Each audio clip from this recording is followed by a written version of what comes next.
बिस्मिल्लाहिर्रहमानिर्रहीम, अस्सलाम वालेकुम वरहमतुल्लाहि वबरकातुहू। तरबुद टीवी में आपको खुश आमदीद कहता हूँ। फ्रेंड्स, मैं आपके साथ एक और नई वीडियो लेके हाजिर हूँ। जवाज़ात से एक सवाल पूछा गया था जिसमें ये बात पूछी गई थी कि फैमिली फ़ीस यानी मुराफ़िकीन की जो फ़ीस होती है वो पे कर दी है, क्या हम उसको रिफ़ंड कर सकते हैं, पे फ़ीस को वापस ले सकते हैं? ये जवाज़ात से सवाल पूछा गया था। तो जवाज़ात ने अपने ट्विटर अकाउंट पे इसका जवाब देते हुए बताया कि अगर वो फ़ीस इस्तेमाल हो गई है तो वो रिफ़ंड नहीं हो सकती।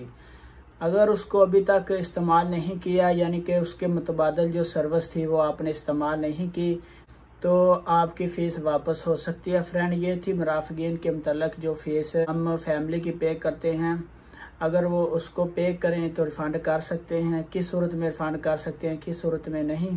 तो फ्रेंड, वीडियो आपको कैसी लगी लाइक करें, अपने दोस्तों के साथ शेयर करें। अपना बहुत सारा ख्याल रखिएगा। अस्सलाम वालेकुम वरहमतुल्लाहि वबरकातुहू।